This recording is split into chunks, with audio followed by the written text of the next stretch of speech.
Alright guys, Paul back here again with a brand new video. This is going to be a detailed comparison video between an original 2006 WWF Winged Eagle replica belt and a 2015 WW Winged Eagle replica belt. So both of these are adult-sized replica belts from their release period, again 2006, 2015. So this one does have the 2mm plates, the old school style plates, and the 2015 does have the 4mm casted plates. I should mention this one has been sent to me to re-leather. The WWF logo versions of this are becoming quite rare, so it's a pleasure to see this, especially when I have both to kind of compare them together.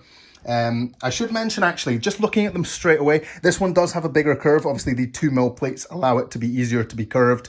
The 4mm plates are a little trickier. I personally don't curve those myself because there is a risk of the 4mm casted plates cracking. It's not a massive risk, but I have seen it on a few occasions, so just because of that I don't do it.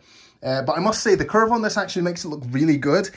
And the belt bars look a lot better on this one. And by that I mean, on both of them I should say, the belt bars, which are normally on the real belt attached underneath the center plate, on both of these they are screwed into the strap by 3 points. So one here, and then one in the middle. There's screws on the rear of the belt. Hey, this one's actually missing one. So as you can see there, that is how the belt bars attach on both of them. It is a shame the only version of a replica belt WWE have released with the attached belt bars was the WWF Master Series replica. And those are just insanely expensive now. They're so rare. I haven't re-leathered one in about 3 years, unfortunately. I would love to get the chance to... Hey, if you've got Master Series, one of these at home, send it to me to re-leather. I'd love to see it. But yeah, okay, I just went off on a tangent there, my apologies. So yeah, just looking at the belts, I think because the belt bars on the WWF version as well are closer, it looks a little bit better. It looks like they almost go underneath it, whereas on the WWE version, you can clearly see the gaps in between them.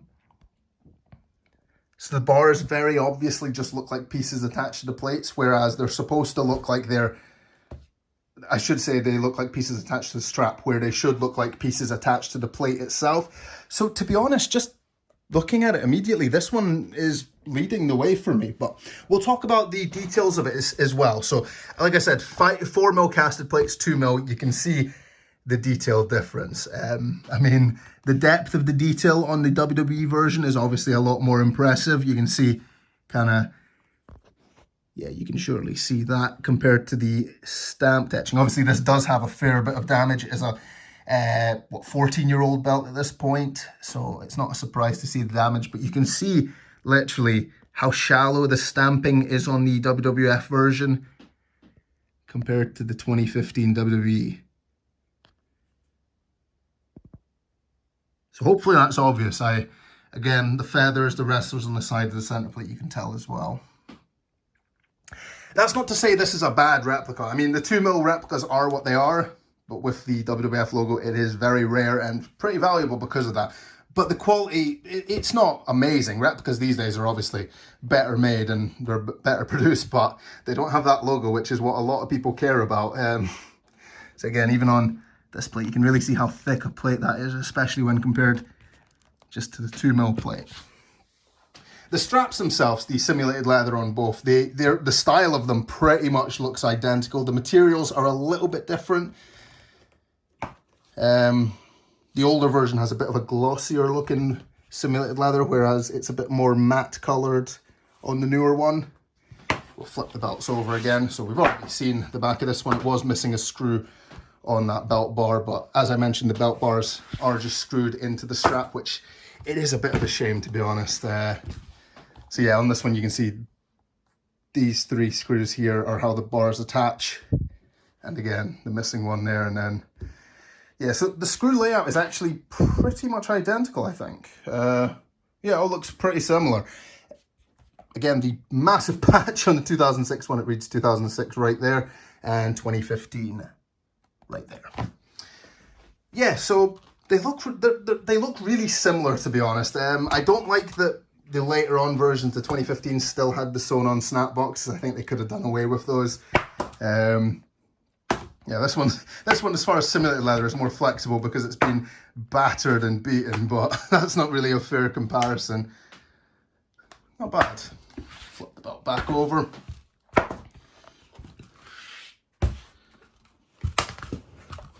The tips on these are slightly different as well. The newer replica belts have a different shape to the tip. Well, shape. They're a little bit longer, so if I can, that's pretty, I think that's them lined up almost there. It's literally only about 4 mil difference, the lengths of these kind of posts. As you can see it there, it does thin out a bit on the newer tips. And I should mention, newer replica belts are a bit of a yellower gold, so I think that's probably quite obvious if you just look at the side plates. So it's a little more pale on the WWF version and a little brighter gold on the WWE, which I think you can probably tell on camera just there. It's not hugely significant. It's just a slight difference.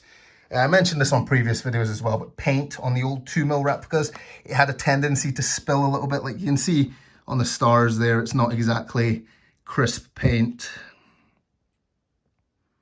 It's a little bit of paint spillage on these.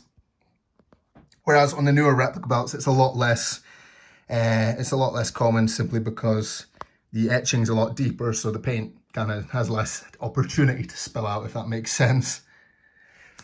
But yeah, both pretty good replica belts. Again, I don't like that the bars aren't attached to the center plate. It is a shame. I hopefully will have I'm working on a solution for this hopefully soon, so I will have a Winged Eagle replica with the bars attached to the plate soon. To see whether that's possible to continue doing, I will have to see at that time. But okay, yeah, both really nice looking replicas. The bars being attached to the strap does bother me, to be honest. I am currently working on a method to try attach the bars to the center plate. I've seen a few people do it before, but I'm not sure how permanently fixed those were, but I'm trying to figure out a decent way to get them attached properly. But yeah, this was just a quick run through of the belts. Between the two, I personally think I prefer the WWF version. That might just be because I'm biased towards accurate logos. It does make a difference for me. I said this in the WWF Big Eagle comparison video as well. I personally am just more accuracy kind of makes more of a difference to me than the replica quality in this particular case. I personally think a Winged Eagle belongs with the WWF logo, so that's just my personal preference. But yeah, both really nice replica belts. Obviously the newer one is a higher quality replica belt, but we can't really take away from what this was at the time. But yeah, thank you very much for watching. I hope this was helpful. If there are any other comparison videos you have in mind that you'd like to see, I don't have every belt in stock at any given time, but I get through loads of belts throughout the year, so I probably do have some able to compare like these two at any given time. So yeah, let me know in the comment section down below. But if you enjoyed this video, subscribe for more upcoming belt videos, a few more belt comparisons similar to this too. But yeah, thank you for watching. Cheers. Yo, monkeys, it's me, DDP. And if you want to get one of the greatest belts made for you, go to Paulmartinbelts. That's right, sucker.